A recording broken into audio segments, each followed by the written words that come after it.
Yes, hello everyone. Welcome back to Newcastle Fans TV. We're going to be jumping straight into the tactical board. I want to know what you lot think, of course, at home. We're going to have a look at Manchester City because they've played 2 games so far this season. We've played the one, which is fantastic, 5-1 win over Aston Villa. Of course, we are sponsored by Green King. We have a fantastic promotion. Free booze. I mean, I don't know how to express that any better than free drink. If you're not at the Manchester City game, because me and Johnny are, if you're still in the Northeast, come into Newcastle City Centre, come to the Junction pub, literally next door to Haymarket. We've got a pub watch along, and you can have your say if you want to come on. If you don't want to come in, just want to be in the background, that's cool. You can get free pints off us, free drinks off us. Bloody hell, we're giving it away. Obviously, Green King, every time Newcastle are on TV, you can watch it in there. I take Little Ferdinand all the time. I love me Green King pubs. And also, they've got over 900 pubs across the UK, which you can get yourself into, north or south. So make sure you keep an eye on our offers with Green King and their offers as well. Massively proudly sponsored by Green King. So thank you very much. Let's jump straight into it. Let's have a look at what we're going to take a look at, which is, first of all, we're going to have a look how Manchester City lined up against Burnley. But they play with a 4-2-3-1 system. And the big news from there was Haaland obviously scoring 2 goals. Is that big news? That's standard. But injury doubts, concerns, because he's out for 4 months now. Kevin De Bruyne is out for 4 months. But, you know, Manchester City are very, very strong in the centre-back roles, which we'll come on to in a moment when we switch to the Sevilla game. But yeah, you've seen Rico Lewis play left-back, Ake, Kanji, Walker, De Bruyne, Rodri, Foden, Alvarez, Silva, Haaland, of course, Edison in goal. Now, if we take a look at the tactile pad, there's been a few changes. Of course, there has. So Gvardiol, have I said that right? Wonderful defender, coming at left-back. Nathan Ake moved to centre-back. Of course, with De Bruyne's long-term injury, Kovacevic came in centre midfield. Foden moved into number 10. Grealish was out on the left. Palmer came over on the right-hand side because Bernardo Silva had illness. He should be all right for against us, though, and, of course, Haaland. But you look at that team and you think, how do you stop that? How the hell do you stop that team? I mean, it's just incredible, first of all. And it's interesting that from the Sevilla game in this lineup, 10 of them played 90 minutes, which tells me that there'll be some changes come this weekend. So assuming, even though Palmer did score, assuming Silva is fit, he comes back in for me instead of Palmer. I think Silva will come in. That's assuming that he's okay with his illness.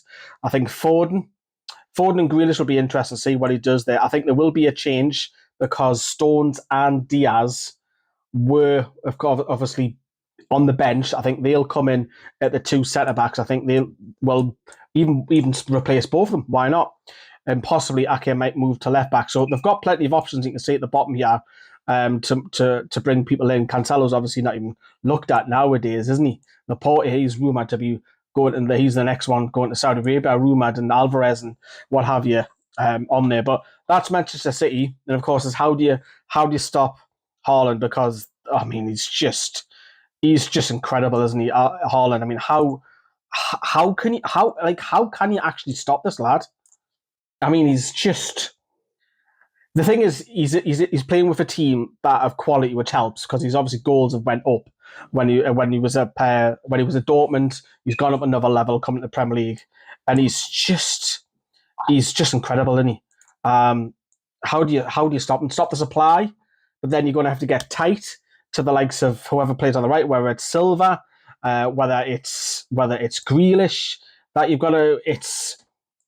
It is really, really tough. How do you stop the supply? Because, you know, I think whoever comes on the left-hand side, whether it's Foden or Grealish loves to run with the ball, and he brings fouls in, doesn't he? And Foden is so clever on the ball as well. So, again, with him, how do you stop his supply? Because you can get tight, but Manchester City their players can easily get away from her.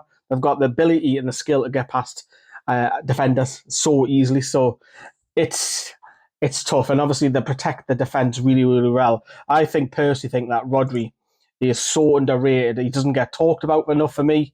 I think he's one of the best defensive midfielders in the league for me. I think he's just class.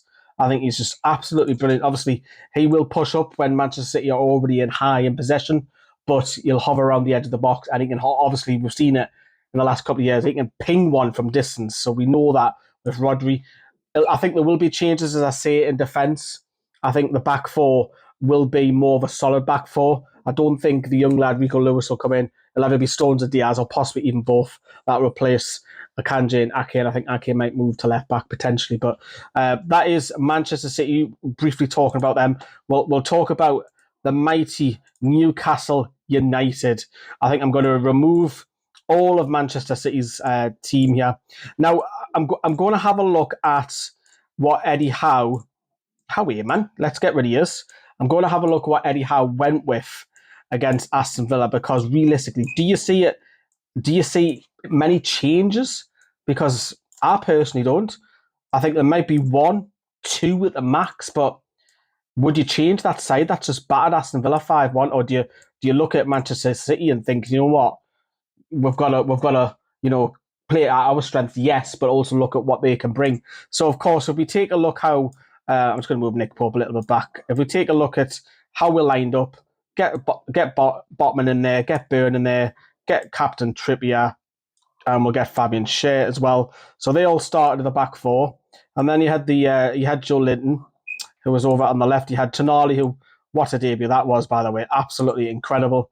And then you had Bruno Guimaraes, and over on the left-hand side, you had Anthony Gordon, and then you had Miggy over on the right-hand side, and then you had Isak up top. So that was the lineup that Eddie Howe went with, absolutely battered them. Obviously, the substitutions played a massive key role in keeping it fresh, keeping the momentum going, because we're seeing Harvey Barnes score, we're seeing Callum Wilson score, but this three that I want to talk about, the midfield three, because everyone's talking about them, they're just incredible. And it's interesting because really we don't have a defensive midfielder really between those three. They're all interchangeable. This was talked about on Match of the Day. It was talked on pundit shows across Europe. It was talked on NBC. Tonali, of course, was getting forward and obviously scored his goal, breaking through, kind of like a Lampard-esque mode. But I don't necessarily think that you'll see that often. That's what I mean. But Bruno's obviously going to be looking around, thinking, "Boy, this lad can play alongside me." And obviously, we're seeing Bruno the last season getting forward. I still think Bruno needs to add more goals to his game, though. But Joe Linton, the enforcer, literally power, getting the ball back, is these three, for me, are possibly, and I'm going to say it, possibly the best three in this division. Who else who plays a three are better than these three? Because these three are class. These three, as a three, are world class for me. And I think that's our strength going in to this weekend. I generally feel that if we get the better of Manchester City's centre midfield, especially with De Bruyne being missing, I think it could be a really, really key thing that we need to have a look at. I think it could work. It really could.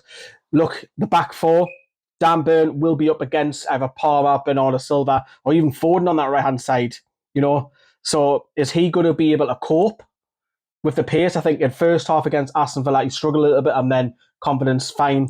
Trippier, obviously former Manchester City youth player, will be up against either Grealish or I'm more confident on Trippier on that side. The two centre-backs have to keep talking. They have to, especially with Haaland, because we know with Haaland's runs that he can move anywhere between these lines. He's absolutely phenomenal. If you give him service in the box, Haaland will score. So we've got to have those who are talking. But my only worry about the three, is despite them being absolutely world-class, is that what's behind them? What's behind these three? Are they going to be able to protect? Are we going to be more defensive? You would expect that, wouldn't you? We're not going to be like guns blazing against us like we did against Villa. Is anyone going to sit? Will that fall for Tonali to protect the back four? Which will be interesting to see how Eddie Howe sets up. And if he does go with those three, I think we'll be a little bit more compact, a little bit more deeper. So it's more, the emphasis for me is more on, right, can we get up the pitch? Now, for me, Anthony Gordon didn't get enough mentions because I thought he was brilliant against Aston Villa. Yes, Isak got the goals.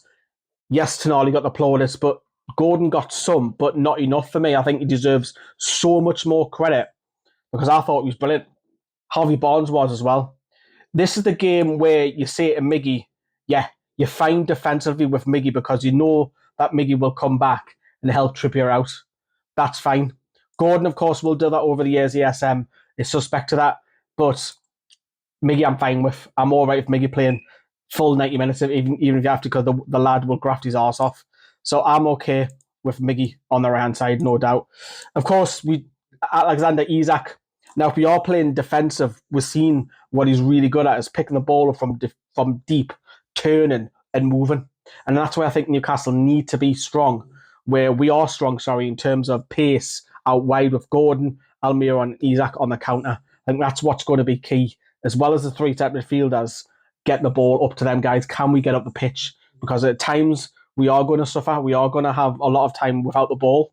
So when we do then have it, we need quality at the end of the final pitch. However, of course, if the game is, we're still in it, 1-0, 2-1, or we're drawn, or whatever, we do have substitutions to bring on. If you look at, obviously, the bench is so much stronger nowadays. You've got options, obviously we've got Kraft and Willock still injured currently at the moment. But if you look at that, you'd expect Harvey Barnes to come on at some point. I mean, the lad scored 2 on his home debut and then comes off the bench and scores on his full professional debut, competitive debut. And he'll probably feel a little bit hard done by that. He can't start. So if you wanted to make a change, I mean, you could play also Gordon on the right hand side, but I think Miggy's more suited for this game. So later on in the game, if we need a goal, we are going to push up a little bit. Of course we are. So I'll just move the lads a little bit further up the pitch. I don't think Dan Burn will be bombing down that left hand side, but I do think that Trippier will be a little bit more reserved until later on that game if we do need a goal, because I think we will need to. I think our positional play will be a lot more advanced. And then, of course, I haven't even talked about Callum Wilson. Does Wilson start this game? Because, again, he come off the bench and scored. I mean, we've got great options, But, if he goes with the same side, Callum Wilson can come off the bench. And, again, he needs service. And if he gets service, sniffing around that 6-yard box, and he's also quite clever. He's very different also to Isak, where Wilson can run on the shoulder of a defender, where Isak likes the ball fairly deep and turn and move, where Callum Wilson likes it over the top and he can wrestle a defender. Anything that comes in the box, Wilson's better upstairs than I feel than Isak is. But, you've obviously got Jacob Murphy if needs be to change that with Miggy, or you've obviously got options. You can move Gordon on the right-hand side and bring Barnes on. Of course, the centre midfield, if we need legs, of energy, because I'm asking these three to do a lot of work. You can also bring in Sean Longstaff for one of these three as well. You've got options off the bench now, which is great. So, that's what I think anyways, but hope you like this. I'll do it a little bit more in depth when I start getting the hang of it once again, because we've now got the paid version of this. So I'm looking forward to bringing you more of kind of this stuff, kind of like the good old days where I used to do the tactical board on the wall for you who remember back in the day, 7 years ago. And this is now the digital format that I'm going to try and integrate a lot more. But if you can help us out, it's been a fairly long video here. Drop us a like as well. And also let me know what you think of the sound of this mic. Is this better? Does it sound okay as well? Because I'd like to know your feedback as well. But drop us a like, everybody, and we shall see you for City Away.